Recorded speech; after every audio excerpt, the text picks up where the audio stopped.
Joining us now, Johnnie Moore, the executive chair of the Gaza Humanitarian Foundation. Again, just want to acknowledge it is D.C. We've got some First Amendment activity going on outside today on the streets of D.C.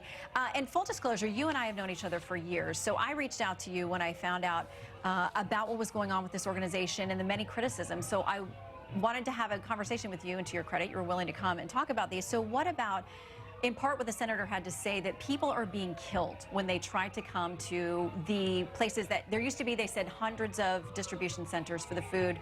GHF has taken it down to 4, and they say that is just ultimately a dangerous situation.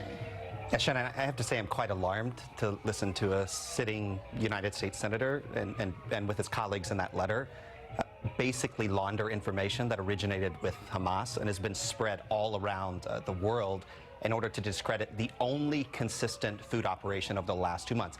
That's not leadership. What leadership is what President Trump did on May 5th when he said the United States was fed up with Hamas stealing the food and we were going to do something about it. And over the last 2 months, the numbers speak for themselves. 105 million meals free to the people of Gaza. Not a single truck has been stolen by Hamas. And whether it's this, the 400 being replaced with 4 sites, or these statistics about casualties in the Gaza Strip, these casualties that the senator, and by the way, I'm a constituent of the senator, and I work with a lot of constituents at GHF of the senator. These figures emerge from Hamas, and then they're laundered all around the world because President Trump actually decided to lead and make a difference. We're standing here today, and there are hundreds of thousands of lives that were saved. And we don't want to argue with the United Nations, even though they don't pick up their own food, they don't deliver their food. By their own statistics, 90% of the and it's unbelievable. Like, to just say, oh, 95% of the trucks don't make it, but we have to do better. That's unacceptable. That's the United States money. That's European money. 95% of the World Food Program trucks can't get to the people in need. We haven't had a single truck taken over. And all we want to do is we want to work with the United Nations and the World Food Program. We want to do exactly what the senator just said. That's the mandate we have from the President of the United States. But every single day, they try to sabotage everything that we're doing. I don't understand why the UN, and while some in elected office in this city and and around the world and in Europe would rather help Hamas than the United States, because GHF is a United States initiative with veterans on the ground making a difference. All right, I want to talk about this whistleblower who is a veteran who has talked about, he says, inside what's going on with GHF and the security force and how that shows up. The BBC is reporting this. A retired U.S. Special Forces officer who worked at GHF centers told the BBC last week he witnessed IDF troops and U.S. contractors shooting at crowds of Palestinians near sites where he worked. He said he'd never seen such a level of brutality and use of indiscriminate and unnecessary force on starving civilians. This is not a credible person, and these aren't credible allegations. And so much so that we immediately, when people started, again, laundering this information around the world, we did a full briefing, and I won't waste time, with the details here, but you can go watch it online. 20 minutes. We show the text messages, the contracts, everything. We put it all, and it begins with the fact that he even says he resigned. He didn't resign. He was fired for misconduct. I don't think you can trust a single thing that this person says. And in the meantime, it's a distraction.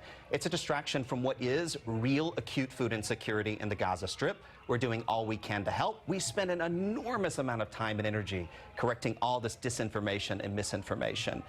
And in the meantime, President Trump, he sent his own envoy and the ambassador to Israel to our sites just on Friday. They saw with their own eyes. They met the beneficiaries whose lives that we're saving. And then, coincidentally, they happened to simultaneously see UN aid convoys taken over by people at gunpoint. So Hamas can steal the food, prolong the war, resupply and replenish themselves. This war needs to end. Everybody believes it. The suffering is intense. Everybody knows it. And we can solve the problem. That's what GHF has proven.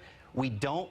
The cost of doing business for feeding people isn't that 90% of your food is stolen by a globally designated terrorist organization. I want to make sure that we get to this, because this is something that the senator brought up, this issue that there isn't widespread Hamas takeover of the food items as they try to go in. The New York Times says there's no proof of that. The Israeli military never found proof that the Palestinian militant group had systematically stolen aid from the UN. They cite 2 senior Israeli military officials, 2 other Israelis. Then a guest opinion piece in the New York Times said that as well. There are no verified verified cases of Hamas's looting aid from convoys on a large scale. I mean, you can always find people that will anonymously have some point of view. The truth is, on this issue, before the United Nations started lying about it, they actually were telling the truth about it. And there's all kinds of public databases. You can go to @GHF updates on X. We put it there. I mean, this figure of 90% of the WFP trucks not making it, they disclose it. We didn't make it up. It's on the website. And I'll say it again here, Shannon.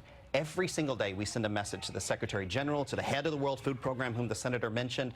Every single day, we want to work with you to help these people. We're the ones with our hand extended, and they keep knocking it away from us. And in the meantime, we're just going to keep serving, because that's what the President of the United States told us to do. We're doing it, and the facts matter. And the fact is 105 million meals free to the people of Gaza, not one truck stolen by Hamas. That's the only thing that matters. And by the way, we could do more. We could do more. We've helped 1 million Gazans. We could help all of them. Well, that is a goal that I think across all party lines is one that people agree on. So let us know if you have interaction with the UN and if they give you a response. Johnnie, thanks for coming in.